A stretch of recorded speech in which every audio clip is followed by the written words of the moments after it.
नमस्कार दोस्तों, स्वागत है आपके अपने चैनल परफेक्शन आईएएस में। हिस्ट्री सीरीज को हम लोग बारी बारी से कंप्लीट कर रहे हैं। इस सीरीज को आप लोग कंटिन्यू रूप से फॉलो करें। आने वाले जितने भी एग्जाम हैं उन सारे ही एग्जामों में इस सीरीज से आप लोगों को लाभ अवश्य मिलेगी।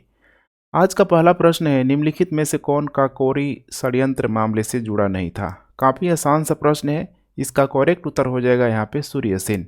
देखिए, काकोरी षड्यंत्र के अगर हम लोग बैकग्राउंड की बात करें तो सबसे पहले हम लोग चर्चा करेंगे असहयोग आंदोलन की विफलता।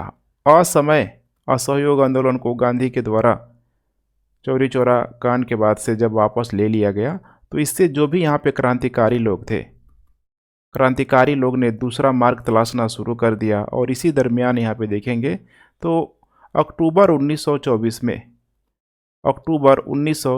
में HRA अर्थात हिंदुस्तान रिपब्लिक एसोसिएशन पार्टी की स्थापना कर ली गई, जो कि पूरी तरीके से क्रांतिकारियों के द्वारा किया गया है। तो यहाँ पे सशस्त्र गतिविधियाँ शामिल होगी ही होगी, हिंसक घटनाएं होगी ही होगी। और फिर यहाँ पे निर्णय लिया गया ट्रेन को लूटने के लिए यहाँ पे काकोरी कांड का 9 अगस्त 1925 को। इसका नेतृत्व कर रहे थे राम प्रसाद बिस्मिल हो गया, अशफाक उल्ला खां, दो काफ़ी फेमस नाम है। और उन लोगों के द्वारा ब्रिटिश खजाना यहाँ पे लूट लिया गया। अब ब्रिटिश सरकार के द्वारा देखेंगे तो जो भी उसमें लोग शामिल थे उन सारे ही क्रांतिकारी युवकों को यहाँ पे गिरफ्तार किया गया और काकोरी षड्यंत्र केस के तहत उन पे मुकदमा चलाया गया। और फाइनली यहाँ पे देखेंगे तो 19 दिसंबर 1925 को गोरखपुर जेल में 4 लोगों को फांसी दे दी गई, जिसमें राम प्रसाद बिस्मिल, इसके अलावा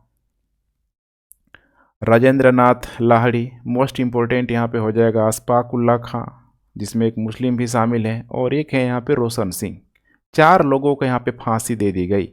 अब यहाँ पे देख पा रहे राम प्रसाद बिस्मिल है, अशफाक उल्ला खां है, राजेंद्र लोहड़ी है, इसके अलावा एक और नाम हो जाता है रोशन सिंह। तीन चारों ही नामों को बार बार एग्जाम में पूछा जाता है। इसके अलावा 17 लोगों को कारावास की लंबी सजा भी सुनाई गई, जिसमें चंद्रशेखर आज़ाद भी थे, मनमथनाथ गुप्ता भी थे, सचिंद्र बख्शी, केशव चक्रवर्ती, मुकुंद लाल गुप्ता, मुरारी शर्मा, बनवारी लाल, ये सारे लोग यहाँ पे शामिल थे। आगे चल के देखेंगे तो जो भी ये क्रांतिकारी लोग थे, क्योंकि उस समय भगत सिंह वगैरह का रोल यहाँ पे अच्छा खासा बढ़ जाएगा, तो 1928 में क्रांतिकारी जो लोग थे यहाँ पे समाजवादी विचारों के प्रभाव में आ गए। और 1928 में ही देखेंगे तो HRA को यहाँ पे कर दिया गया HSRA अर्थात हिंदुस्तान सोशलिस्ट रिपब्लिक एसोसिएशन। काफ़ी इंपॉर्टेंट है, इसमें सब भगत सिंह वगैरह यहाँ पे जुड़ चुके थे। उसके बाद यहाँ पे सूर्य सेन, इनके भी बारे में देख लीजिए कि सूर्य सेन उन्होंने इंडियन रिपब्लिक आर्मी की स्थापना की, इंडियन रिपब्लिक आर्मी, और चटगांव विद्रोह का सफल नेतृत्व भी किया, जो भी हथियार वगैरह लूट लिया गया। और वे नेशनल हाई स्कूल में सीनियर ग्रेजुएट शिक्षक के रूप में कार्यरत थे और लोग इनको प्यार से मास्टर दा के नाम से भी जानते थे। नेक्स्ट प्रश्न है यहाँ पे, भगत सिंह के बारे में निम्नलिखित में से कौन सा कथन सही नहीं है। भगत सिंह समाजवादी विचारों से प्रभावित थे। देखिए यहाँ पे ठीक है, आपको ध्यान देना है कि इसमें कोई डाउट नहीं है। अभी मैंने आपको बताया था कि HRA किस में कन्वर्ट हुआ, HSRA में कन्वर्ट हुआ। 1924 में ये आया, 1928 में ये आया, काकोरी कांड के बाद से ये यहाँ पे हुआ। तो मैं आपको बताया कि समाजवादी जो भी ठीक है विचारधाराओं से प्रभावित होकर जो भी क्रांतिकारी लोग थे, ठीक है, तब जाके इनके द्वारा HSRA बनाया गया, हिंदुस्तान सोशलिस्ट रिपब्लिक एसोसिएशन। तो वे हिंदुस्तान सोशलिस्ट रिपब्लिक एसोसिएशन के सदस्य थे, भी बिल्कुल सही है। अब यही आपको समझना है कि इनके द्वारा हम लोग कोई न कोई कार्यक्रम करना था, लेकिन काकोरी कांड की तरह कोई अलग वैसा काम नहीं करना था हिंसक गतिविधियों से संलिप्त, बल्कि एक और बड़े स्तर पे इनको यहाँ पे काम करना था। और वो काम था यहाँ पे 1929 में केंद्रीय विधानसभा में एक बम फेंका, जिसका उद्देश्य ज़्यादा से ज़्यादा लोगों को मारना था। यही गलत है। 1929 में फेंका गया है 8 अप्रैल 1929 को भगत सिंह और बटुकेश्वर दत्त के द्वारा यहाँ पे सार्वजनिक सुरक्षा विधेयक और व्यापार विवाद विधेयक के पारित होने के विरोध में केंद्रीय सभा में बम फेंकने के लिए कहा गया था। किसके द्वारा? HSRA के द्वारा, क्योंकि ये लोग भी उसके मेंबर थे, जो नागरिकों की स्वतंत्रता, विशेष रूप से श्रमिकों की स्वतंत्रता को सीमित करता था, कम करता था। इनका उद्देश्य लोगों को मारना नहीं था, बल्कि जो भी मूक बाधिर है, अर्थात जो गूंगे बहरों को अपनी आवाज़ को यहाँ पे सुनाना था, ताकि सारे के सारे लोग यहाँ पे जान लें, अंग्रेज भी जान लें, भारत के लोग भी जान लें, राष्ट्रवाद की भावना उनके अंतर्गत, ठीक है, जल्द से जल्द उत्पन्न हो। और फाइनली देखेंगे 3 लोगों को यहाँ पे गिरफ्तार कर लिया गया। 23 मार्च 1931 को लाहौर सेंट्रल जेल में दोनों को यहाँ पे फांसी दे दिया गया। तो करेक्ट उत्तर यहाँ पे हो जाएगा, 3 गलत हो जाएगा। पूछ रहा है कौन सा कथन सही नहीं है, करेक्ट उत्तर हो जाएगा डी। ईश्वरचंद विद्यासागर के बारे में निम्नलिखित में से कौन सा कथन सही नहीं है? पहला स्टेटमेंट है, विद्यासागर के लेखन से बंगाली भाषा को विकसित करने में काफ़ी मदद मिली हुई थी। बिल्कुल ये करेक्ट स्टेटमेंट है, क्योंकि ईश्वरचंद विद्यासागर बंगाल से व्यापक ज्ञान या सीखने और बंगाल के प्रमुख पुनर्जागरण व्यक्ति के रूप में भी ये जाने जाते हैं। उन्होंने बंगाली गद्य को, जो बंगाली जो गद्य है, सरल और आधुनिक बनाया, बंगाली वर्णमाला को तर्कसंगत बनाया, इसीलिए उनको बंगाली गद्य के जनक के रूप में भी माना जाता है। तो बंगाली भाषा को विकसित करने में मदद मिली, तो ये ऑप्शन बिल्कुल करेक्ट हो जाएगा। उन्होंने प्रेसिडेंसी कॉलेज कोलकाता से विद्यासागर की उपाधि ली। अब यहाँ पे आपको ध्यान देना है कि उन्होंने स्नातक कॉलेज, संस्कृत कॉलेज जो है वहाँ का, ठीक है, वहाँ से उनको, ठीक है, उत्कृष्ट प्रदर्शन के लिए विद्यासागर की यहाँ पे उपाधि दी गई थी। लेकिन यहाँ पे क्या दिया है? Presidency college Kolkata. तो दूसरा स्टेटमेंट यहाँ पे गलत हो जाएगा। संस्कृत कॉलेज ऑफ कलकत्ता से इनको यहाँ पे मिला है, ठीक है, संस्कृत अध्ययन और दर्शन में उत्कृष्ट प्रदर्शन के लिए, इसीलिए यहाँ पे दूसरा कथन सही नहीं होगा। आगे एक व्यक्ति का नाम आएगा, अनिल कुमार। अनिल कुमार गेन प्रसिद्ध कैम्ब्रिज गणितज्ञ थे। इनके द्वारा उनके सम्मान में इसी संस्कृत कॉलेज कलकत्ता के अंतर्गत ही यहाँ पे विद्यासागर विश्वविद्यालय की यहाँ पे स्थापना की गई। अभी वर्तमान में देखेंगे तो यह कलकत्ता विश्वविद्यालय से ही संबंधित है और राज्य सरकार द्वारा सहायता प्राप्त एक सार्वजनिक महाविद्यालय भी है। नेक्स्ट यहाँ पे, वह महिलाओं की शिक्षा के प्रसार के लिए उत्साहित थे। बिल्कुल सही बात है। यहाँ पे उन्होंने विधवा पुनर्विवाह हो गया या उसके खिलाफ जोरदार पूरी तरीके से, मैंने विधवा पुनर्विवाह और महिलाओं की शिक्षा का समर्थन तो किया ही किया, साथ में बहु विवाह हो गया, बहु विवाह, बाल विवाह के खिलाफ जोरदार विरोध भी किया। ये कहना बिल्कुल सही होगा। और जब ये विरोध कर रहे हैं तो आपको ध्यान रखना होगा, उसी समय यहाँ पे जैसे राधाकांत देव का भी नाम आता है। राधाकांत देव और उनके जो भी समर्थक जो भी लोग थे, राधाकांत देव के द्वारा ही 1830 के आसपास आप लोग देखेंगे तो धर्म सभा की भी स्थापना की गई थी, जो कि राधाकांत देव को रूढ़िवादी कैटेगरी में यहाँ पे रखा जाता है। तो जब ये बहु विवाह, विधवा विवाह का समर्थन कर रहे थे, तो यहाँ पे इन लोगों को मानना था कि ये सही नहीं है, सीधे सीधे धार्मिक हस्तक्षेप यहाँ पे किया जा रहा था। लेकिन फिर भी यहाँ पे देखेंगे तो ईश्वरचंद विद्यासागर के द्वारा उन सारी बातों को यहाँ पे अनसुना भी कर दिया गया। और इन लोगों के द्वारा तो माना जाता है कि जो हिंदू विधवा पुनर्विवाह के लिए राधाकांत और इनके समर्थकों के द्वारा विधान परिषद में याचिका भी दायर की गई थी, लेकिन विद्यासागर ने अपनी शानदार रणनीति के माध्यम से, खासकर जो हिंदू धर्म ग्रंथ के माध्यम से उसका पुनः संयोजन किया, शानदार तर्क वितर्क किया, और जिसके परिणाम स्वरूप हिंदू कानून और रीति रिवाज का, कहते हैं कि जैविक पुनः संयोजन यहाँ पे हो गया। और इसको आगे कौन ले गया? डलहौजी यहाँ पे ले गया, उस समय वही था। डलहौजी ने व्यक्तिगत रूप से विधेयक को अंतिम रूप दिया और विरोध के बावजूद हिंदू विधवा और पुनर्विवाह अधिनियम, आपको ध्यान होगा, 1856 को पारित किया गया। और तब इसे हिंदू रीति रिवाजों का एक प्रमुख उल्लंघन भी माना जा रहा था, चूँकि जो भी इधर जो लोग थे, रूढ़िवादी लोग थे, ठीक है, इनका तो काम ही था उस समय अटैक करना।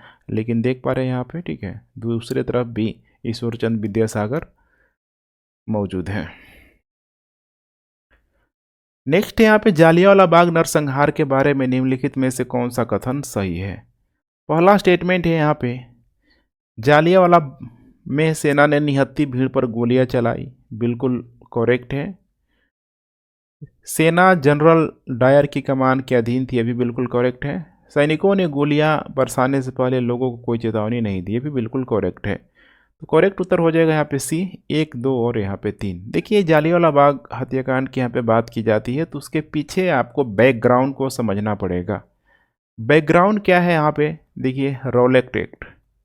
और रॉलेट एक्ट का बैकग्राउंड क्या है, तो ब्रिटिश सरकार द्वारा भारत में उभर रहे राष्ट्रीय आंदोलन को कुचलने के लिए इस रॉलेट एक्ट को यहाँ पे लाया गया था। लागू कब किया गया था इसको, 19 मार्च 1919 को। जो भी यहाँ पे, ठीक है, ब्रिटिश सरकार के विरुद्ध यहाँ पे राष्ट्रीय आंदोलन जो थोड़ा बहुत उस समय चल रहा था, रणनीति बनाई जा रही थी उसी को दबाने के लिए। इस कानून के तहत देखेंगे इतना खतरनाक कानून था कि ब्रिटिश सरकार को यह अधिकार मिल गया था कि वह किसी भी भारतीय पर अदालत में बिना मुकदमा चलाए उसे जेल में बंद कर सकती थी। सबसे बड़ी समस्या था, बिना वकील बिना दलील का भी इसे कानून कहा जा रहा था। और इसने फिर वही किया, इसने बम्बई, अहमदाबाद, कलकत्ता, दिल्ली, जिन जिन सारे शहरों में देखेंगे यहाँ पे आंदोलन हुआ तो उन प्रदर्शनकारियों पर बार बार लाठी चार्ज किया गया, गोलीबारी भी किया गया। जब ये सारा चीज़ जब अंग्रेज कर रहे थे तो गांधी काफ़ी निराश हुए। 6 अप्रैल 1919 को 6 अप्रैल 1919 को गांधी ने एक शक्तिशाली हड़ताल का आह्वान किया। विशेष रूप से देखेंगे तो पंजाब में सरकार ने इस लोकप्रिय विरोध को दबाने का फैसला किया। पुरजोर समर्थन मिल रहा था यहाँ पे गांधी को और फाइनली ये वही हुआ। 9 अप्रैल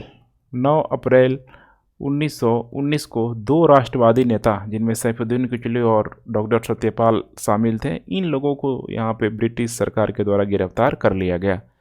9 अप्रैल का हुआ। अब यहाँ पे देखेंगे 13 अप्रैल को पंजाब के अमृतसर जालियांवाला बाग में बहुत सारे लोग इकट्ठे हुए और उन्हीं निहत्थे भारतीय नागरिकों की भीड़ में पहुंच गया ब्रिगेडियर जनरल रेजिनाल्ड डायर और उसने भारतीय सेना के जवानों को फायर करने का आदेश दे दिया। अब यही कह रहा है कि सैनिकों ने गोलियां बरसाने से पहले लोगों को कोई चेतावनी दी, मतलब माना जाता है कि जब तक गोलियां खत्म नहीं होगी तब तक निहत्थे लोगों को भी ऊपर गोलियां बरसा दी गई। स्वाभाविक सी बात है, बहुत सारे लोग मारे गए और तुरंत देखिए ये घटना होने के बाद में पंजाब में मार्शल लॉ लगा दिया, क्योंकि लोगों का फिर से गुस्सा तो उमड़ेगा ही उमड़ेगा, लोग फिर से रोड पे आ जाएंगे, लेकिन फिर से मार्शल लॉ लगाया गया। लेकिन अब इतनी बड़ी घटना हो चुकी थी, आसान तो नहीं था। कांग्रेस ने गांधी के द्वारा यहाँ पे दबाव बनाया गया और फिर से देखेंगे यहाँ पे फाइनली 14 अक्टूबर 1919 को भारत सरकार ने अध्यक्ष लॉर्ड विलियम हंटर जांच समिति के गठन की यहाँ पे घोषणा कर दी और इस समिति को आमतौर पर हंटर आयोग के रूप में जाना जाता है। और इसमें सबसे खास बात थी कि इसमें भारतीय सदस्य भी थे। जैसे साइमन कमीशन जब आएगा तो उसमें भारतीय सदस्य नहीं होते, लेकिन इस हंटर कमीशन में भारतीय सदस्य थे। और मार्च 1920 में इसकी रिपोर्ट आई और इस रिपोर्ट में डायर के कर्मों की निंदा तो की गई, लेकिन उसके खिलाफ कोई दंडात्मक या अनुशासनात्मक कार्रवाई नहीं की गई थी। तो भारतीयों में रोष तो था ही था। निम्नलिखित में से किस योजना या रिपोर्ट के अनुसार पंजाब और बंगाल के विभाजन के संबंध में निर्णय संबंधित विधानसभाओं के सदस्यों का मतदान के आधार पर लिया जाना था? कह रहा है कि किस रिपोर्ट के अनुसार। इसमें बहुत सारा रिपोर्ट दिया है और इसमें क्या होगा, यहाँ पे देख पा रहे हैं कि पंजाब दिया है, बंगाल दिया है, विभाजन दिया हुआ है, तो इसमें तो यही रिपोर्ट आएगा, माउंट बेटेन योजना ही आएगा। 3 जुलाई 1947 को माउंट बेटेन, जो कि उस समय भारत का वायसराय था, इसी ने माउंट बेटेन योजना शुरू किया और इसमें साफ साफ बताया गया था कि पंजाब और बंगाल का विभाजन इन दोनों प्रांतों में मतदान के आधार पे, जनमत संग्रह आप कह सकते हैं, मतदान के आधार पे यहाँ पे किया जाएगा। अब ये जो रियासतें होगी या तो भारत में, इंडिया या पाकिस्तान में शामिल हो सकती है। उत्तर पश्चिम सीमा प्रांत में देखेंगे तो यहाँ पे नॉर्थ वेस्ट फ्रंटियर जो भी प्रोविंस थे, और जैसे कि सिलहट भी था इसमें, ठीक है, जिसमें बंगाल में जनमत संग्रह सब ये सब कराने का प्रावधान था। और विभाजन के बाद सीमाओं पर निर्णय लेने के लिए सीमा आयोग का भी गठन किया गया था। तो करेक्ट उत्तर हो जाएगा आप यहाँ डी। और भी यहाँ पे रिपोर्ट है, जैसे कि नेहरू रिपोर्ट है, 1928 का नेहरू रिपोर्ट आपको ध्यान होगा, जिसमें अधिराज्य का दर्जा मांगा गया था, पृथक निर्वाचन की अस्वीकृति की गई थी, भाषाई राज्य पे भी जोड़ दिया गया था। सबसे इम्पोर्टेंट यहाँ पे मुझे लगता है नेहरू रिपोर्ट का, ठीक है, सिटीजनशिप और यहाँ पे फंडामेंटल राइट की, देखिए उस समय मांग उठाई गई थी, जो एग्जाम बार बार पूछता भी है। गवर्नर जनरल संवैधानिक प्रमुख होंगे, केंद्र में द्विसदनीय विधानमंडल होगा। वैसे ही यहाँ पे क्रिप्स मिशन योजना 1942 में लाया गया था, लोक लुभावन वादा किया गया था, खासकर द्वितीय विश्व युद्ध में भारतीयों को सहयोग को लेने के लिए। और एक और इम्पोर्टेंट है यहाँ पे बेवरेज रिपोर्ट। बेवरेज रिपोर्ट आप लोग ध्यान रखिएगा, नवंबर 1942 में ये प्रकाशित हुआ था, और इसका संबंध देखा जाए तो भारत से उतना नहीं है, क्योंकि द्वितीय विश्व युद्ध के दौरान देखेंगे तो बहुत सारे लोग यहाँ पे मारे गए थे, नो डाउट ब्रिटिश भी थे। तो माना जाता है कि जो ये रिपोर्ट है बेवरेज नामक ही, ठीक है, एक जो सोशलिस्ट थे उनके द्वारा ही यहाँ पे पारित किया गया था कि जो भी लोग मारे गए हैं उनके घर वालों के लिए एक सोशल वेलफेयर जो भी स्कीम है चलाया जाए, तभी जाके ब्रिटेन एक कल्याणकारी राज्य स्थापना कर पाएगा। तो इसका संबंध हो जाएगा नवंबर 1942 से, ठीक है, और सेकेंड वर्ल्ड वार से अच्छा लिंक होगा इसका। मैक्स वेबर की नौकरशाही की अवधारणा के बारे में निम्नलिखित में से कौन सा कथन सही है? मैक्स वेबर, पहला प्रमुख है यहाँ पे, यह प्रमुख वर्ग चरित्र को संदर्भित करता है। देखिएगा यहाँ पे वर्ग चरित्र को संदर्भित करता है, नौकरशाही संरचनात्मक और व्यवहार संबंधी विशेषताओं से जुड़ा हुआ है। तो वर्ग चरित्र को संदर्भित करते हैं, गलत है। इसका संबंध है नौकरशाही संरचनात्मक और व्यवहार संबंधी विशेषताओं से जुड़ी है। देखिए यहाँ पे जब भी नौकरशाही की यहाँ पे बात की जाती है, थोड़े इसके बारे में आप लोग जान लीजिए। नौकरशाही भारत में खूब चलता है, ठीक है, आप लोग जिस चीज़ की तैयारी कर रहे हैं वो भी एक नौकरशाही ही है। तो नौकरशाही शब्द का आविष्कार देखिए 1745 में फ्रांसीसी अर्थशास्त्री था जिसका नाम था विंसेंट डी गोर्नी। विंसेंट डी गोर्नी ने किया हुआ था। और नौकरशाही को अंग्रेजी में ब्यूरोक्रेस भी कहते हैं, जो लैटिन भाषा में देखें तो कुछ ब्यूरो का अर्थ हो जाता है मेज, और ग्रीक भाषा में क्रेसी का अर्थ होता है यहाँ पे शासन, ठीक है। तो आप लोग समझ गए होंगे यहाँ पे, ठीक है। अब यहाँ पे जो मैक्स वेबर है, जो आपको इसके बारे में पता होना चाहिए, एक जर्मन समाजशास्त्री है, जर्मन समाज शास्त्री है, और राजनीतिक अर्थशास्त्री भी इसे कह सकते हैं। इसी ने आधुनिक समाज शास्त्र के जन्म दाताओं में से इसे एक माना जाता है, क्योंकि यहाँ पे मैक्स वेबर नौकरशाही का व्यवस्थित अध्ययन करने वाला प्रथम जर्मन समाजशास्त्री था, और उन्होंने सैद्धांतिक ढांचे के रूप में नौकरशाही का अध्ययन किया।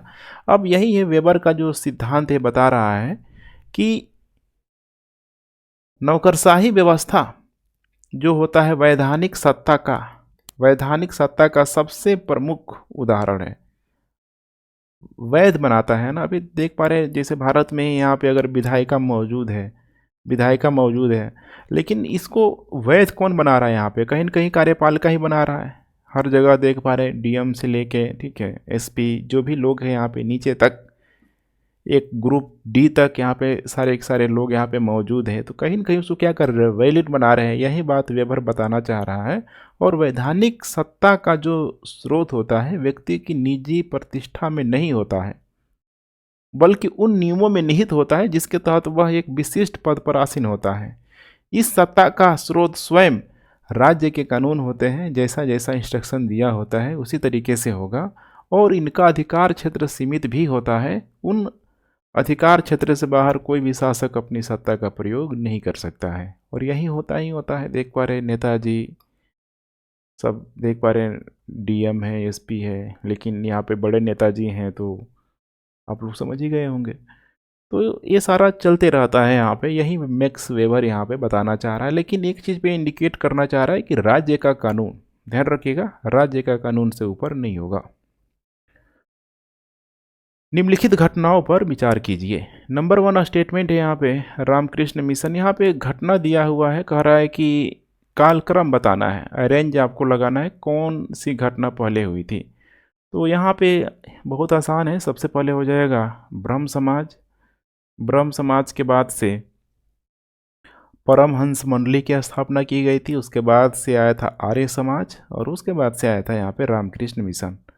बारी बारी से हम लोग देख लेते हैं। जिसे ब्रह्म समाज की हम लोग बात करते हैं, ब्रह्म समाज जिसकी स्थापना की गई थी 1828 में राजा राम मोहन राय के द्वारा, जिनके द्वारा प्रमुख सुधार करने का प्रयास किया गया, सती प्रथा और जाति व्यवस्था का विरोध किया गया, विधवा पुनर्विवाह को भी इनके द्वारा बढ़ावा दिया गया। दूसरा है यहाँ पे परमहंस मंडली की स्थापना 1840 के आसपास की गई थी। दो नाम इसमें काफ़ी इम्पोर्टेंट है, दुर्गा राम मेहता जी और दादोबा पांडुरंग। दादोबा पांडुरंग, दो नाम ये आपको ध्यान रखना है। और यहाँ पे ये लोग भी समाज को जगाने का ही प्रयास कर रहे हैं, जैसे कि एकेश्वरवाद, एक ईश्वर पे विश्वास करना, महिला शिक्षा और विधवा पुनर्विवाह को बढ़ावा देना, जाति व्यवस्था की निंदा करना। वैसे ही है यहाँ पे आर्य समाज भी, दयानंद सरस्वती के द्वारा 1875 में स्थापना की गई थी, जिसमें सबसे प्रमुख इनका नारा था वेदों की ओर लौट चले, सारी ही समस्याओं का समाधान वेदों में छिपा हुआ है। इनके द्वारा भी मूर्ति पूजा, जाति व्यवस्था की आलोचना की गई। और लास्ट में हो जाएगा यहाँ पे रामकृष्ण मिशन की स्थापना स्वामी विवेकानंद के द्वारा 1897 में हो जाएगा। भारतीय लोगों की सामाजिक स्थितियों में सुधार करने का प्रयास किया गया था। 1905 में स्वदेशी आंदोलन के संदर्भ में निम्नलिखित में से कौन सा कथन सत्य है? स्वदेशी आंदोलन, बंगाल में बड़े पैमाने पर प्रदर्शन हुए, बिल्कुल करेक्ट है। कलकत्ता में हड़ताल की गई। आंदोलन की शुरुआत नरमपंथियों ने की थी, लेकिन क्रांतिकारी राष्ट्रवादियों के बाद के इस स्तर पर इसे संभाल लिया। तीनों के तीनों ही स्टेटमेंट यहाँ पे करेक्ट हैं। देखिए, स्वदेशी आंदोलन की शुरुआत की गई थी यहाँ पे 1905 में शुरू हुई थी, और ये लगभग 1908 तक ये चला, 3 सालों तक चला। और इनिशियल में बिल्कुल देखेंगे तो जो नरमपंथी जो लोग थे, इनको उदारवादी भी बोला जाता है। इन उदारवादियों में जैसे कि सुरेंद्रनाथ बनर्जी, कृष्ण कुमार मित्र जैसे उदारवादी नेता शामिल थे, जो बंगाल विभाजन का विरोध कर रहे थे। शुरुआत हुआ था 7 अगस्त को। 7 अगस्त 1905 को कलकत्ता के टाउन हॉल में एक सामूहिक प्रदर्शन के बाद आंदोलन को शुरू किया गया था, और आगे चल के अब आंदोलन बढ़ रहा है। 16 अक्टूबर तक आते आते कलकत्ता में हड़ताल देखी गई। इसे राष्ट्रीय शोक दिवस के रूप में मनाया जाने लगा। पूरे बंगाल में प्रदर्शन हुए। लोगों को स्वदेशी उत्पाद का उपयोग करने और ब्रिटिश उत्पादों का बहिष्कार करने के लिए कहा गया। बाद में ब्रिटिश उत्पादों के बहिष्कार के साथ साथ लोगों ने ब्रिटिश सेवाओं, जैसे जो भी सेवा था, डाक सेवा, कोर्ट, स्कूल, कॉलेज, सबका बहिष्कार किया। रविंद्रनाथ टैगोर ने रक्षाबंधन के दिन हिंदू और मुस्लिम भाईचारा के प्रतीक के रूप में एक दूसरे की कलाई पर राखी बांधने का संदेश दिया। लेकिन देखिए, लंबे समय तक चला, और फाइनली यहाँ पे 1908 तक आते आते ब्रिटिश सरकार द्वारा काफ़ी, ठीक है, इसको कुचलने का प्रयास किया गया, दमन किया गया। लेकिन धीरे धीरे अब वहीं तक आंदोलन फीका तो पड़ना ही पड़ना था। और इस आंदोलन के दमन से बंगाल की युवाओं में जो निराशा थी, वह केवल निष्क्रिय बहिष्कार की बजाय क्रांतिकारी राष्ट्रवाद की ओर यहाँ पे ले गई। अब यही कारण है ना कि धीरे धीरे देखेंगे तो 1907 में सूरत अधिवेशन में कांग्रेस में विभाजन भी होगा, नरम दल, गरम दल, तो अब चलते रहेगा। गरम दल भी काफ़ी एक्टिव लोग रहेंगे, और फाइनली लखनऊ में आके फिर दोनों का मिलन होगा। तो सब लिंक है, आपको समझते चलना है। संत भाषा क्या है? संत भाषा क्या है? आसान सा प्रश्न है। निर्गुण रहस्यवादियों की ये भाषा है। संत भाषा निर्गुण रहस्यवादियों की भाषा है। जैसे एक छोटा सा एग्जाम्पल मैं आपको बताता हूँ, ठीक है। और कबीर के द्वारा जो भी कविताएं लिखी हुई है वो भी निर्गुण शब्द संस्कृत के, ठीक है, निर और जो गुना होता है उन्हीं सारे शब्दों से बना हुआ है। तो मैं उसका मतलब बता रहा हूँ, निर्गुण का मतलब बता रहा हूँ, और एग्जाम्पल के रूप में कबीर का जो दोहा है वो सारा है यहाँ पे। और निर्गुण का मतलब तो वही है ना, बिना आकार का, बिना मतलब उसका कोई आकार ही नहीं है। गुण का मतलब है कोई, मतलब इतना बड़ा गुना है, ठीक है, आप समझिए इस चीज़ को। इसीलिए निर्गुण का मतलब एक निराकार ईश्वर की अवधारणा के रूप में ही बनाया जाता है, बोला जाता है। तो निर्गुण रहस्यवादियों की भाषा एग्जाम्पल में हो जाएगा कबीर की कविताएं। दूसरा ऑप्शन है यहाँ पे उलट बासी रहस्यवादियों की भाषा। एग्जाम में इसे भी पूछा जा सकता है। उलटवासी मतलब क्या होता है? उलटवासी, उलट पुलट होता है ना इसे, अर्थात सीधे सीधे ना कहकर घुमा फिरा कर, उलट कर कविता के माध्यम से कही गई बातें, या फिर जो भी, ठीक है, मतलब क्या बोलते हैं उसको, कि होता है ना कि व्यंग करना, ठीक है, वही उलटवासी कहलाता है। और संत और विशेष रूप से कबीर ने अनेक उलटवासियों की रचना की है। तो कबीर में हर जगह फिट बैठेंगे बैठेंगे। निराकार रहस्यवादियों की भाषा। रहस्यवाद एक भावनात्मक अभिव्यक्ति है जिसमें कोई व्यक्ति या रचनाकार उस अलौकिक परम सत्ता से अपना प्रेम प्रकट कर सकता है, कोई बिचौलिया नहीं है। लास्ट में है सगुण रहस्यवादियों की भाषा। सगुण रहस्यवादियों में देखिए माना जाता है कि परम सत्ता जहाँ प्रकृति के बंधन से पूरी तरीके से मुक्त हो गया है उसे निर्गुण, और जहाँ बंधन युक्त है उसे ही क्या कहते हैं? सगुण कहते हैं। तो सबका मीनिंग पूछ सकता है यहाँ पे। प्रार्थना समाज के बारे में निम्नलिखित में से कौन सा कथन सही है? इसका उद्देश्य हिंदी समाज में सुधार लाना था। देखिए क्या प्रार्थना समाज का ये उद्देश्य था, क्योंकि प्रार्थना समाज की स्थापना 1867 में आत्माराम पांडुराम के द्वारा की गई थी। और प्रार्थना समाज का जो मुख्य उद्देश्य था ईश्वरीय उपासना और सामाजिक सुधार का प्रचार करना था। ये तो गलत हो जाएगा। दूसरा है महाराष्ट्र में किया गया था, बिल्कुल सही है। तीसरा है यह अद्वैत वेदांत में विश्वास करता था, ये बिल्कुल करेक्ट है, क्योंकि शंकराचार्य के द्वारा तो ऑलरेडी यहाँ पे चलाया ही गया था। और उद्देश्य क्या था? अद्वैतवाद, एक ईश्वर में विश्वास दिलाना था। और यही जो बात थी यह ब्रह्म समाज और आर्य समाज से देखेंगे तो काफ़ी प्रभावित भी था। लेकिन इसमें आपको ध्यान रखना है कि ब्रह्म जो समाज है, ठीक है, या फिर आर्य समाज है, यहाँ पे दोनों ने इसको प्रभावित करने का प्रयास किया, लेकिन इसने क्या दिया है कि ब्रह्म समाज को बहुत प्रभावित किया। ये थोड़ा सा, ठीक है, सही स्टेटमेंट नहीं है, इसीलिए 3 को शामिल नहीं किया गया है। करेक्ट उत्तर यहाँ पे सी ही होगा, 1, 2 और 3। अब इसमें थोड़ा और समझने का प्रयास कीजिए आप लोग कि जब अद्वैतवादी विचारधारा, जो कि जिसके संस्थापक हैं शंकराचार्य, जिन्हें शंकराद्वैत भी कहा जाता है, शंकराचार्य का क्या मानना था कि संसार में ब्रह्म ही सत्य है, जगत ही मिथ्या है, जीव और ब्रह्म अलग अलग नहीं है, जीव केवल अज्ञान के कारण ब्रह्म को नहीं जान पाता, जबकि ब्रह्म तो उसके अंदर विराजमान है। अब यही सारी बातें आपको ध्यान रखना है कि ब्रह्म समाज की भांति ही उपनिषदों और भगवद गीता की शिक्षाएं उद्देश्य का आधार बनती है। और इन्हीं सारी चीज़ों को आगे चल के और भी जो भक्ति आंदोलन के संत थे, ज्ञानेश्वर, नामदेव, एकनाथ, तुकाराम, इन लोगों ने इसमें कुछ और भी चीज़ों को यहाँ पे ऐड ऑन किया। और आगे चल के प्रार्थना समाज ने, खासकर जब रानाडे जब आएंगे यहाँ पे, तो उनके नेतृत्व में जाति प्रथा, बाल विवाह, मूर्ति पूजा, हिंदू समाज के अन्य कुरीतियों के विरुद्ध आंदोलन तो किया ही किया था। एक चीज़ इसमें और इम्पोर्टेंट हो जाता है यहाँ पे कि 19वीं शताब्दी के 9वें दशक में, लगभग 1882 में आप लोग देखेंगे, 1882 में तो आर्य महिला समाज की भी यहाँ पे स्थापना होती है। आर्य महिला समाज की भी स्थापना होती है। तो इससे पूछा जा सकता है प्रारंभिक राष्ट्रवादियों ने 1892 के परिषद अधिनियम का विरोध क्यों किया? अभी देखिए इसका जो, अगर मैं बैकग्राउंड आपको बताऊं, थोड़ा सा पीछे में ले चलता हूँ आपको। 1858 की क्रांति, देखिए 1857 की जो क्रांति थी, उसके बाद से धीरे धीरे क्या किया, अंग्रेजों ने भारतीयों पे ध्यान देना शुरू किया, खासकर जो उनकी मांग थी सुधारों को लेके, ये सब चीज़ यहाँ पे शुरू हुई हुआ।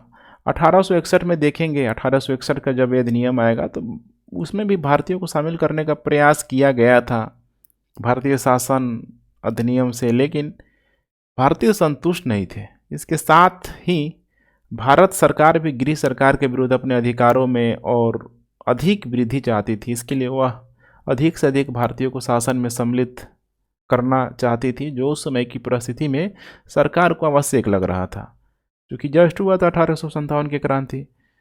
अंग्रेज व्यापारी अपने स्वार्थों की रक्षा के लिए कुछ प्रतिनिधित्व चाहते थे, और यही कारण था कि वे व्यवस्थापिका सभा के सदस्यों की संख्या में वृद्धि करना चाहते थे। अब अगला जब हम लोग बात करते हैं 1892 का जो अधिनियम है, तो इसी में देखेंगे कि इसके जो पिछला जो सुझावों के अनुरूप कुछ कानून का निर्माण किया गया था। इसमें कुछ निम्नलिखित धाराएं थी, जैसे कि केंद्रीय व्यवस्थापिका सभा के सदस्यों की संख्या कम से कम 10 और अधिक से अधिक 16 निश्चित कर दी गई, अर्थात यहाँ पे उनकी सदस्यों की संख्या बढ़ा दी गई थी। प्रांतीय परिषदों के सदस्य की संख्या यहाँ पे बढ़ाई गई थी। प्रांतों में भी देखेंगे तो कुल सदस्य में वृद्धि की गई थी। बम्बई मद्रास में 20 था, उत्तर प्रदेश में 15 कर दी गई थी। इसके अलावा भारत में निर्वाचन पद्धति देखिए उस समय आरंभ नहीं था, इस कारण व्यवस्थापिका सभा के सदस्य गवर्नर जनरल और गवर्नरों द्वारा ही नियुक्त किए गए थे। वही करता था अपने मन से, जैसे आज ठीक है होता है ना, राष्ट्रपति के द्वारा ही होता है मनोनीत। अब इस एक्ट के द्वारा कलकत्ता चैम्बर ऑफ कॉमर्स या केंद्र में प्रांतीय व्यवस्थापिका सभाओं के गैर सरकारी सदस्यों की सलाह से लिए जाने की व्यवस्था की गई थी। परिषदों को वार्षिक बजट पर चर्चा करने का अधिकार दिया गया था। आपको यहाँ पे ध्यान रखना है, अधिकार तो दिया गया था पूरक प्रश्न पूछने के लिए, चर्चा करने के लिए, लेकिन पूरक प्रश्न पूछने के लिए उनको पहले से ही सूचना देनी थी, 6 दिन पहले यहाँ पे देनी थी। तो दिया तो गया था, ABC बिल्कुल करेक्ट है। डी कह रहा है कि अधिनियम ने भारतीयों को सार्वजनिक निधियों पर नियंत्रण नहीं दिया। ये बिल्कुल करेक्ट है कि इस अधिनियम ने भारतीय कांग्रेस को वित्तीय मामलों पर चर्चा करने के लिए भी प्रतिबंध किया हुआ था, 6 दिन पहले था यहाँ पे, लेकिन बजट में, लेकिन सार्वजनिक निधियों पर नियंत्रण नहीं दिया यहाँ पे। ये सबसे बड़ी समस्या का क्या था, कारण था। तो करेक्ट उत्तर यहाँ पे हो जाएगा डी। वासुदेव बलवंत फड़के को इतिहास में क्यों जाना जाता है? उन्होंने 1857 के विद्रोह के दौरान अंग्रेज के खिलाफ एक हिंसक संघर्ष का नेतृत्व किया। अब आपको ध्यान रखना है ना, देखिए इनका जन्म ही हुआ था 1845 में, महाराष्ट्र के रायगढ़ जिले में। तो जन्म 1845 में हुआ था, और 1857 के विद्रोह में कोई शामिल हो जाएगा एक 11 साल का बच्चा, तो कितना ऑड लग रहा है, इसीलिए गलत हो जाएगा। दूसरा है, वह गांधीवादी संघर्ष के आलोचक थे। देखिए गांधीवादी संघर्ष के आलोचक शायद ही उस दरमियान आपको कोई दिखाई देगा, ठीक है। और यहाँ पे देख पा रहे 1845 में यहाँ पे इनका जन्म है, तो गांधी से तो काफ़ी बड़े हैं ना। गांधी कब आ रहे हैं, उनका जन्म 1869 में। तो गांधीवादी संघर्ष के कह रहा है कि आलोचक थे। ये पूरी तरीके से लग रहा है कि सही नहीं है, ठीक है। ये भी स्वराज को ही मानते थे, गांधी भी स्वराज को मानते थे, तो ऐसा कुछ नहीं है, तो ये सही है। तीसरा है 1870 के दशक में, मतलब सही नहीं होगा, गलत हो जाएगा ना, दोनों मान रहे हैं तो ठीक है। कह रहा है कि वासुदेव बलवंत फड़के को इतिहास में क्यों जाना जाएगा, ठीक है। तो मतलब ये देख रहे हैं ना, बहुत गैप है यहाँ पे गांधी और इनमें। स्वराज को मान रहे हैं, लेकिन इतना से तो नहीं कह सकते हैं, ठीक है। तो सही है। देखिए होता क्या है ना कि चारों ऐसे जब भी आपको ऑप्शन आए कि ये भी सही ये भी सही है, तो ढेर सारा जब ऑप्शन करेक्ट होता है तो उसमें सबसे जो ज़्यादा बेटर होता है वो चुनना होता है। 1870 के दशक में उन्होंने अंग्रेजों के खिलाफ सशस्त्र विद्रोह का नेतृत्व किया हुआ था। अब ये बिल्कुल करेक्ट है। वह भारतीय राष्ट्रीय कांग्रेस के एक आमूल परिवर्तनवादी नेता भी थे, ये भी बिल्कुल करेक्ट है। तो यहाँ पे मैंने आपको 3 चीज़ दिखाया, ए तो गलत है, बी भी ठीक है, ठीक मतलब सही है, सी भी सही है, डी भी सही है। अब इसका एक्सप्लेनेशन देखने के लिए आप लोग ठीक है थोड़ा सा मेरे साथ बने रहिए। हालांकि इसका करेक्ट उत्तर क्या होगा, सी होगा। अब कैसे होगा तो मैं आपको बताता हूँ। तो अभी मैंने बताया कि इनका जन्म 1845 में हुआ था और माना जाता है कि ब्रिटिश सैनिकों को अकस्मात इनके द्वारा यहाँ पे पकड़ा गया था। और जब पकड़ा गया तो महाराष्ट्र के पुणे क्षेत्रों में इनके द्वारा नियंत्रण कर लिया गया था। और पुणे क्षेत्रों में जब नियंत्रण किया गया तो आसपास देखेंगे तो वहाँ पे बड़े मात्रा में लोग रहते ही रहते हैं, ठीक है। ट्राइब लोग भी हैं, कोली, भील, डांगर। इन समुदायों की मदद से रामोसी लोगों का एक इनको द्वारा क्रांतिकारी ग्रुप बनाया गया। रामोसी विद्रोह भी आप लोगों ने जरूर सुना होगा। रामोसी लोगों का क्रांतिकारी समूह बनाया 1870 के आसपास ही। और 1875 के आसपास वासुदेव बलवंत फड़के ने भारत को ब्रिटिश शासन से मुक्त करने के इरादे से पुरुषों के एक बड़े समूह को संगठित किया। तो इसीलिए यहाँ पे देखेंगे तो ये आपको लगेगा ही लगेगा। वह भारतीय राष्ट्रीय कांग्रेस के एक आमूल परिवर्तनवादी नेता। देखिए आमूल मतलब क्या होता है कि पूरे तरीके से चेंज कर देना, आमूल चूल परिवर्तन जिसे बोला जाता है। तो ये क्या चाहते थे, ये भी तो चाहते थे कि भारत आज़ाद हो जाए। तो कितना बड़ा ये भी चेंजेस था। तो इसीलिए मैंने बोला कि देखिए ठीक है, तीनों के तीनों ऑप्शन करेक्ट है, लेकिन सबसे ज़्यादा जो इसमें बेटर ऑप्शन है वो हो जाएगा यहाँ पे सी।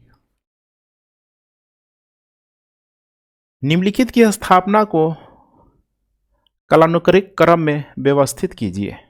यहाँ पे एक बार देख लीजिए आप लोग, वह गांधीवादी संघर्ष के आलोचक थे, ठीक है। तो कह रहा है कि क्यों जाना गया, तो गांधीवादी आलोचक नहीं होगा यहाँ पे, ठीक है। वही मैं कह रहा हूँ। देखिए कई बार ना जब मुझे मैं बोलता हूँ तो लगता है मैं सही बोल रहा हूँ, लेकिन दोबारा उसको पढ़ने पे करने पे ये चीज़ें कभी कभी हो जाता है, माइंड में आता है, ठीक है। 13 नंबर प्रश्न है, निम्नलिखित की स्थापना को कालानुक्रमिक क्रम में व्यवस्थित कीजिए। जिसे यहाँ पे ढेर सारा दिया हुआ है। ईस्ट इंडिया एसोसिएशन, पूना सार्वजनिक सभा, मद्रास महाजन सभा, बॉम्बे प्रेसिडेंसी एसोसिएशन। तो शुरुआत से हम लोग देखते हैं। नंबर 1 है यहाँ पे ईस्ट इंडिया एसोसिएशन। इसकी स्थापना की गई 1866 में दादा भाई नौरोजी और कुछ भारतीय छात्रों के द्वारा। पूना सार्वजनिक सभा की स्थापना हो जाएगी 1870 में। इसमें प्रमुख नाम है जैसे कि महादेव गोविंद रानाडे, एस.एच. चिपलुंकर, गणेश वासुदेव जोशी। मद्रास महाजन सभा की स्थापना जैसे कि इसमें रामास्वामी मुदलियार का नाम आ जाएगा, 1884 में किया गया था। पी रंगैया नायडू और पी आनंद चार्लू। बॉम्बे प्रेसिडेंसी एसोसिएशन 1885 में फिरोज शाह मेहता के द्वारा किया गया था। तो यहाँ पे देख पा रहे करेक्ट उत्तर ये होगा। तयुमावर, इसी को बोला जाता है तयुमानवर की सितार कविता क्यों प्रसिद्ध थी। देखिए ये कविता जो प्रसिद्ध थी जाति व्यवस्था के खिलाफ विद्रोह स्वरूप लिए हुई थी। तमिलनाडु से जो तयुमावर जो लोग हैं 1706 से 1744 के बीच पूरी तरीके से तमिल आध्यात्मिक दार्शनिक थे ये लोग। और इन्हीं लोगों ने अपनी कविता के माध्यम से जाति व्यवस्था और मंदिर नियम का पूरी तरीके से विरोध किया। शैव धर्म को ये लोग मानते थे, शैव दर्शन से काफ़ी लोग इम्प्रेस्ड थे। और इन्हीं लोगों के द्वारा सितार कविता देख पा रहे हैं यहाँ पे, जो सर्वश्रेष्ठ प्रतिपादकों में से एक थी जो जाति व्यवस्था के खिलाफ थी। निम्नलिखित में से किस संगीतकार ने गुजरात के राजा मान सिंह तोमर और बहादुर शाह के दरबार में कार्य किया। काफ़ी आसान सा प्रश्न है, लेकिन आपको लग रहा होगा तानसेन। तानसेन नहीं है, ऑप्शन ए करेक्ट है, बैजू बावरा। बैजू बावरा की अगर हम लोग बात करें तो देखिए वह ठीक है ध्रुपद, ध्रुपद भी बोलते हैं इसके, ध्रुपद संगीतकार थे। और ध्रुपद जो संगीतकार है देखिए हिंदुस्तानी शास्त्रीय संगीत की बहुत ही प्राचीन शैली है, पुरानी शैली है। इसमें दो चीज रहता है, जैसे होता है ध्रुव। ध्रुव का मतलब हो जाता है कि अचल, अस्थाई, और पद का मतलब छंद हो जाता है। पद का मतलब छंद। तो काफ़ी ये पुराना संगीत है।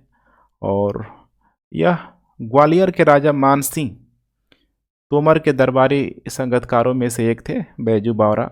और गुजरात के बहादुर शाह के दरबार में भी गए थे। कैसे कैसे गए थे एक बार आप लोग देख लीजिए। देखेंगे तो मानसिंह तोमर का जो पुत्र थे विक्रमजीत, मानसिंह तोमर के पुत्र थे विक्रमजीत। चूंकि मानसिंह तोमर की मृत्यु हो गई तो विक्रमजीत ने 1518 तक ग्वालियर पर शासन किया, ग्वालियर पर शासन किया। और आपको पता है कि 1518 के आसपास ही सिकंदर लोदी ने ग्वालियर पर हमला किया हुआ था और उसने विक्रमजीत को बोला कि जाओ, किधर चले जाओ तुम, ठीक है, शमशाबाद की तरफ, शमशाबाद की तरफ चले जाओ, और वहीं का इनको शासक बना दिया। तो साथ में देखिए बैजू बावरा भी चला गया। लेकिन पुनः 1526 में बाबर के खिलाफ पानीपत की पहली लड़ाई में लड़ते हुए विक्रमजीत की मृत्यु हो गई। चूँकि अब मजबूरी था यहाँ पे कि लोदियों की तरफ से इनको लड़ना था। अब बैजू बावरा पड़ गए अकेले, तो बैजू बावरा ने कालिंजर के किले पे शरण मांगी। कालिंजर के किले पे राजा किरत था उस समय। और आगे जो गुजरात का जो शासक था बहादुर शाह, ध्यान रखिएगा बहादुर शाह जफर नहीं है, ये सीधे है बहादुर शाह। तो बहादुर शाह ने कालिंजर को, या फिर कालिंजर से जो बैजू बावरा थे इनके टैलेंटेड से प्रभावित होकर अपने पास बुला लिया। बहादुर शाह ठीक है बहुत बूढ़ा हो चुका था बेचारा, पुर्तगालियों के हाथे माना जाता है कि जहाज में डुबो के मार दिया गया, जहाज से, ठीक है। नेक्स्ट यहाँ पे सूफी कृति काशफ उल महजहब किसने लिखी थी? अबुल हसन अल हुजविरी, मोइनुद्दीन चिश्ती, शेख निजामुद्दीन औलिया, अमीर खुसरो। इसका करेक्ट उत्तर हो जाएगा यहाँ पे अबुल हसन अल हुजविरी। प्रतिष्ठित सूफी संत है ये भी, और इन्हीं के द्वारा फारसी में पुस्तक लिखी गई थी जिसका नाम है काशफुल मजहब। इसी को कशफुल मजहब भी बोला जाता है। और इसमें बेसिकली क्या है, तो जो भी रूढ़िवादी सूफीवाद के विभिन्न पहलुओं को दर्शाता है और इस्लामी समुदाय के महानतम संतों की जीवनी भी ये प्रस्तुत करता है। सब बातें लिखी गई है। और उन्होंने दातागंज बख्श अर्थात खजानों को दान करने वाला के रूप में भी रखा जाता है, जैसे कि कुतुबुद्दीन ऐबक वगैरह भी लाख बख्श वगैरह जिसे बोला जाता था, तो इनको भी बोला जाता है अबुल हसन अल हुजरी को। मोइनुद्दीन चिश्ती तो आपको ध्यान ही होना चाहिए, काफ़ी फेमस नाम है, चिश्ती क्रम के सबसे महत्वपूर्ण संतों में से एक। 1236 में अजमेर में उनकी मृत्यु हो गई थी। और भारत में चिश्ती क्रम के संस्थापक के रूप में यही थे मोइनुद्दीन चिश्ती। शेख निजामुद्दीन औलिया 1335 में दिल्ली में इनकी मृत्यु हुई थी। और उन्होंने, या फिर उन्हें हजरत निजामुद्दीन के नाम से भी जाना जाता है। दरगाह भी बना हुआ है, वहीं पे स्टेशन भी है, रेलवे स्टेशन। और एक और नाम है अमीर खुसरो, औलिया के निजामुद्दीन देख पा रहे हैं यहाँ पे, औलिया के प्रसिद्ध शिष्य कह सकते हैं। और अमीर खुसरो को ही यहाँ पे कव्वाली का जनक और तूतीय हिंद भी बोला जाता है, भारत का तोता भी बोला जाता है। उन्होंने गजल शैली को भारत में पेश किया हुआ था। निम्नलिखित में से कौन 1924 में कानपुर बुल्शेविक षड्यंत्र मामले में जेल गया था? पहले आप लोग समझ लीजिए, ठीक है, कानपुर बुल्शेविक षड्यंत्र मामला क्या था। बड़ा मतलब विवादास्पद मामला है, ठीक है, और ज़बरदस्ती होता है ना, फंसाने का काम जो किया गया था अंग्रेजों के द्वारा किया गया था। कानपुर बुल्शेविक षड्यंत्र मामला 1924 में ब्रिटिश भारत में शुरू किया गया। काफ़ी विवादास्पद अदालती मामला था। उस समय देखेंगे तो दो षड्यंत्र मामला बड़ा फेमस चल रहा था। 1922 में देखेंगे पेशावर के बाद खासकर दो मामला चल रहा था। एक तो था कानपुर वाला मामला, कानपुर जो कि 1924 में। दूसरा एक और था यहाँ पे मेरठ वाला, ये भी आपको ध्यान होगा, मेरठ जो कि 1929 में, ठीक है। इसमें क्या हुआ था, तो इसमें अभियुक्तों के मामले में कई लोगों को, खासकर इसमें जो कम्युनिस्ट जो संगठन करता थे, जैसे कि एस.बी. घाटे, एस.ए. डांगे, मुजफ्फर अहमद, अक्षय ठाकुर, कई सारे प्रवासी पार्टी के सदस्य लोग भी इसमें मौजूद थे। तो उनको यहाँ पे ठीक है, ज़बरदस्ती अंग्रेज़ों के द्वारा फंसाया गया था कि भाई तुम लोग क्या कर रहे हो, तो तुम लोग ब्रिटिश ताज के खिलाफ विद्रोह कर रहे हो, लोगों को उकसा रहे हो। कम्युनिस्टों को इस पे टारगेट किया गया था। और इसमें सबसे इम्पोर्टेंट नाम था एम एन रॉय को। एम एन रॉय की तलाशी थी लेकिन इनको गिरफ्तार नहीं किया गया था। और इसमें एक और नाम आता है गुलाम हुसैन की। गुलाम हुसैन को सज़ा इसीलिए नहीं मिला था कि ये माना जाता है कि ब्रिटिशरों का मुखबिर बन गया था। बाकी सभी लोगों गिरफ्तार लोगों को ज़बरदस्ती गिरफ्तार किया गया था, तो जेल में तो भेजना ही था। 4 वर्षों के लिए इसमें जेल में भेज दिया गया। तो उसमें वही सारा नाम है जैसे अभी मैंने मेंशन किया हुआ था, मुजफ्फर अहमद, एस ए डांगे, शौकत उस्मानी, नलिनी गुप्ता, सब ये लोग थे। तो ज़बरदस्ती भेजना जेल में, इसीलिए काफ़ी फेमस रहता है ये भी घटना। निम्नलिखित में से कौन सा संगठन और उसके संस्थापकों की जोड़ी सही ढंग से मेल नहीं खाती है? नेशनल लिबरेशन फेडरेशन है तेज बहादुर सप्रू और एम आर जयकर के द्वारा, बिल्कुल सही है। इसकी स्थापना की गई थी 1919 में। कुछ अन्य प्रमुख नेता भी थे जैसे कि सुरेंद्रनाथ बनर्जी, सब ये लोग थे। और इसमें सब थे जैसे कि तेज बहादुर सप्रू, एस आर जयकर, श्रीनिवास शास्त्री। दूसरा है यहाँ पे जमात उल उलेमा ए हिंद, मौलाना महमूद अल हसन या शेख उल हिंद भी बोला जाता है। इसकी स्थापना यहाँ पे की गई थी 1919 में। और इसमें सबसे प्रसिद्ध नाम इन्हीं का है, मौलाना महमूद हसन, जिन्हें शेख उल हिंद के नाम से भी जाना जाता है। कांग्रेस लोकतांत्रिक पार्टी बीजी तिलक के द्वारा अप्रैल 1920 में किया गया था, कांग्रेस लोकतांत्रिक पार्टी के रूप में। और बाल गंगाधर तिलक ने बॉम्बे प्रांत में स्वराज प्राप्त करने के लिए ये किया हुआ था। कांग्रेस सोशलिस्ट पार्टी एम एन रॉय तो गलत हो जाएगा ना यहाँ पे। कांग्रेस सोशलिस्ट पार्टी की स्थापना की गई थी 1934 में जयप्रकाश नारायण के द्वारा। कांग्रेस पार्टी के भीतर ही कह सकते हैं कि एक वामपंथी समूह के रूप में ही यहाँ पे इसको किया गया था। जयप्रकाश नारायण, इसमें और भी लोग थे, Achyut Patwardhan, Ashok Mehta, M M Joshi, M L Dantwala, ऐसे सारे लोग इसमें मौजूद थे। 19वीं सदी के अंत में उभरे आर्य समाज के बारे में निम्नलिखित में से कौन सा कथन सही है? व्यापारिक जातियों में बहुत मजबूत आधार था। आर्य समाज के 19वीं सदी के अंत में उभरे आर्य समाज के बारे में, तो व्यापारिक जातियों में बहुत मजबूत आधार था। बिल्कुल देखा जाए तो ये सही स्टेटमेंट होगा, क्योंकि आर्य समाज की स्थापना कब हुई थी? 1875 में दयानंद सरस्वती के द्वारा की गई थी। नारा था कि वेदों की ओर लौटो, वेद ही समस्त ज्ञान का स्रोत है। और आगे चल के देखेंगे तो शुद्धि या जन शुद्धि का परिचय दिया। 1882 में आर्य समाज ने गौ संरक्षण का गठन भी किया था। तो ये दोनों ही स्टेटमेंट करेक्ट हो जाएगा। व्यापारी जातियों के बीच बहुत मजबूत आधार बना हुआ था। आर्य समाज में मध्यस्थों का नेतृत्व हंसराज और लाजपत राय कर रहे थे और दयानंद आंग्ल वैदिक कॉलेज की एक श्रृंखला स्थापित थी। अब यहाँ पे 1893 के आसपास आप लोग देखेंगे, इसमें लाला हंसराज, लाला लाजपत राय के नेतृत्व में ये सब यहाँ पे हुआ था। ठीक है, एंग्लो वैदिक कॉलेज की स्थापना की गई थी। और कट्टरपंथी तबके जो पंडित लेखराम के नेतृत्व में आया था, लाल मुंशीराम ने 1902 में हरिद्वार गुरुकुल यहाँ पे शुरू भी किया हुआ था।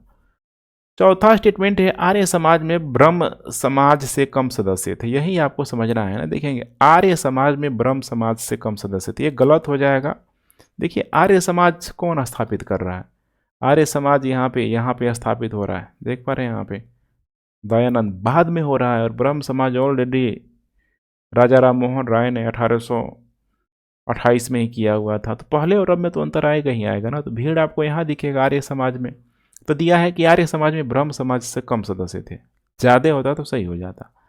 तो चौथा गलत हो जाएगा, इसीलिए करेक्ट उत्तर हो जाएगा यहाँ पे 1, 2 और 3, अर्थात यहाँ पे बी।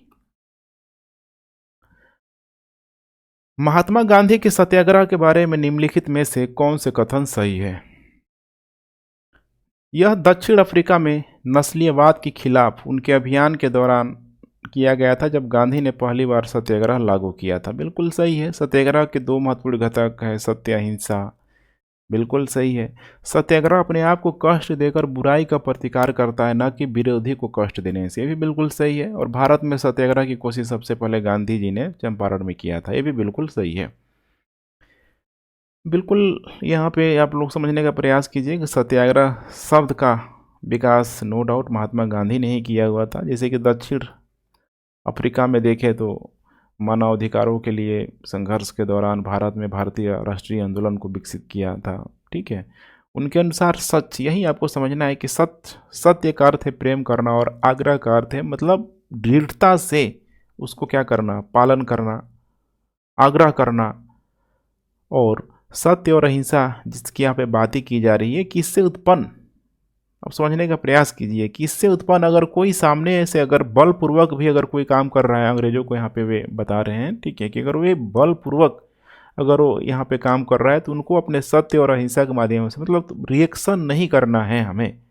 ये नहीं कि अगर वो बल का प्रयोग कर रहे हैं तो हम भी बल का प्रयोग करें। गांधी बोलते थे ना, कोई एक चाटा मारे तो दूसरा भी गाल क्या करो, ठोक दो, यहाँ पे सामने कर दो। तो उसके लिए दर्द होगा, यही समझना है। दर्द होगा, समस्या होगा, आत्मपीड़ा होगा, लेकिन फिर भी चूंकि तुम्हारे अंदर सत्य है तो उससे डिगना नहीं है, उसको हर हालत में फॉलो करना है। क्योंकि एक दिन फिर वो ऐसा समय आएगा कि जब सामने वाला क्या हो जाएगा, पिघल जाएगा। यही था उसमें सिंपल सा कॉन्सेप्ट। और इसको अप्लाई किया था महात्मा गांधी ने चंपारण सत्याग्रह में। जब उनको कोर्ट में पेश किया गया था तो कोर्ट में सारी बातों को मान ही लिया गया था गांधी के द्वारा। यहाँ पे जेल भी भेज दिया गया था। लेकिन लोगों ने देखिए जिस प्रकार से सपोर्ट किया कि आखिर आदमी ये कर क्या रहा है, कर यही रहा है, सत्य के लिए आग्रह कर रहा है। जो भी किसानों के साथ भेदभाव हो रहा है, ठीक है, उनके खिलाफ आवाज उठा रहा है, तो ये तो गलत तो नहीं है ना। यहाँ पे नेक्स्ट है यहाँ पे सातवाहनों से संबंधित निम्नलिखित कथनों पर विचार कीजिए। सातवाहन शासकों की पहचान मातरी नाम के माध्यम से की गई थी। बिल्कुल करेक्ट है ये। और सिंहासन के लिए सातवाहन उत्तराधिकार आमतौर पितृसत्तात्मक था। अब यहाँ पे दो चीज़ें हैं, आपको बिल्कुल ही कॉन्सेप्ट क्लियर कर लेना है कि सातवाहन शासकों की पहचान मातृ नाम के माध्यम से की गई है। बिल्कुल करेक्ट है। क्योंकि सातवाहन शासकों की जो पहचान देखेंगे, जो भी नाम है, जैसे गौतमी पुत्र सातकर्णी है, वशिष्ठी पुत्र सातकर्णी है, मतलब सातकर्णी है, सब तो यहाँ पे माता के नाम से यहाँ पे लिया गया है। लेकिन सिंहासन के लिए सातवाहन उत्तराधिकार आमतौर पर पितृसत्तात्मक समाज था। ये भी बिल्कुल सही है। तो दोनों में आपको कन्फ्यूजन नहीं करना है। कई लोगों को लगता है कि मातृसत्तात्मक समाज था तो फिर पितृसत्तात्मक समाज कहाँ आ जाएगा। मातृसत्तात्मक समाज का मतलब ये नहीं है कि पिता के अधिकारों को ख़त्म कर देना। पिता का भी अधिकार बना हुआ है और माता का भी अधिकार यहाँ पे बना हुआ है। दोनों में किसी प्रकार का, ठीक है, कंट्रोवर्सी यहाँ पे नहीं होना चाहिए। सातवाहन राजवंश की बात करें तो इसकी स्थापना सिमुक के द्वारा ही यहाँ पे की गई थी, कौरवंश के अंतिम शासक को हरा के। और दक्कन के क्षेत्र में लोग फैला हुआ था। शुरुआती में अमरावती के ही पास धरड़ी कोटा को राजधानी बनाया गया था। कई बार अमरावती ही लिख देंगे तो काम चलेगा कि अमरावती को राजधानी बनाया था, ठीक है। और आगे चल के इन लोगों के द्वारा प्रतिष्ठान को भी राजधानी बनाया गया था। सबसे इम्पोर्टेंट शासक गौतमीपुत्र सातकर्णी, जिसने बड़े मात्रा में ब्राह्मणों को भूमि दान दिया।